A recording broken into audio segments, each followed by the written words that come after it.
Energy. One strawberry, most of them are grown in Watsonville, California, going to New York's.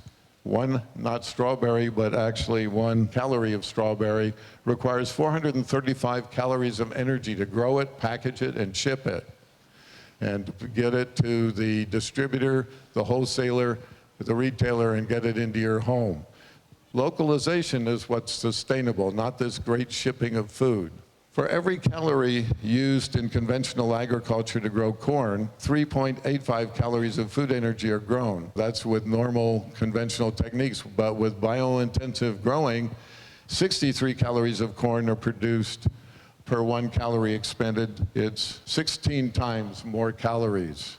For onions, Grow Biointensive produces 39 calories per 1 calorie compared with conventional agriculture that only produces 0.9 calories per 1 calorie expended. Now, there are land use trade-offs. People will say, well, it's not large scale. Well, do we really want it to be? So let's look at this. 1 acre it takes to grow all the fodder for 1 cow. When you grow all the fodder for 1 cow on that acre, you only get enough organic matter and minerals necessary to replenish 1/3 of an acre. So in a 30-year period, you will have been depleting your acre of the nutrients and organic matter that it needs.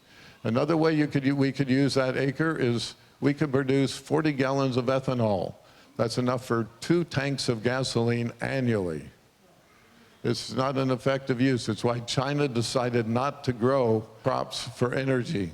Or this 1 acre can grow food for 16 to 32 people, plus food for the soil, meaning compost materials, with the same crops, the diet crops. So why not be effective? Why work harder, think smarter? Okay, this was a Food First study, and they discovered that small-scale farms in 15 countries produce 4 to 5 times the yield that large-scale farms produced. Did you know that in 2011, in the United States, the average farmer only earned net about $39,000 a year and had to go and work at an off-farm, non-farm job to earn the other $41,000 that he or she needed to survive. In Russia, small farms are 32 times more effective in overall productivity. 6.4% of the land produces 4% of the food, and 93.6% of the land in large farms produce 60% of the food. It's not just yield, there's other things that are involved in this. There was an economic mini-farm in Menlo Park, California, run by 2 graduates from Ecology Action's 1-year apprentice program. We can develop urban green belts. Abraham Lincoln in 1857. Now, this dude had a few other things to worry about.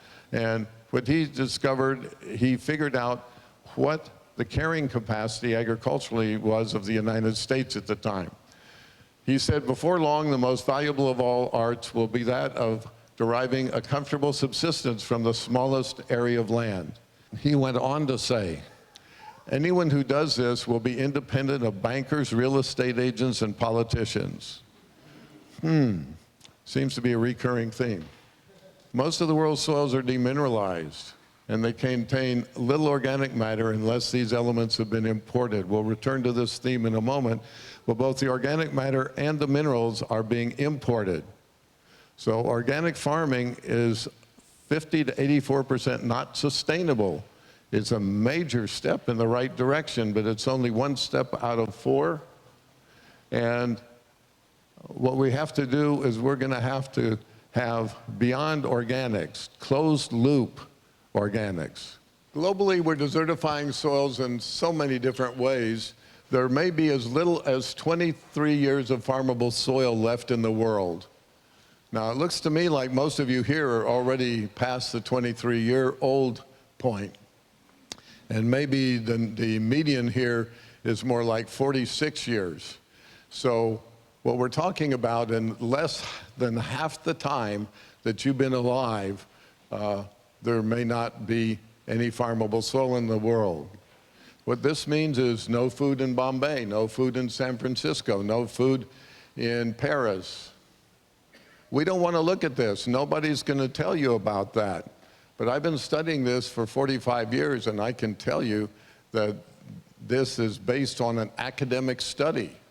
So, and if anybody's really interested, you can send a self-addressed stamped envelope to Ecology Action, 5798 Ridgewood Road, Willits, California, and ask for the complete bar graph. And you go onto the second page of the complete bar graph, and you'll see in bold why this figure was arrived at. Well, we have in the United States 4.7 pounds of soil are lost per pound of food eaten. So when you sit down and you eat a pound of potato, what's happened is 4.7 pounds of soil, farmable soil, have been lost on the average. Or it can be peas, or it can be onions, it can be anything. In developing countries where 90% of the world's people live, 12 pounds of farmable soil are lost per pound of food eaten. Each person in the world on the average eats 2,000 pounds of food, 1 ton of food.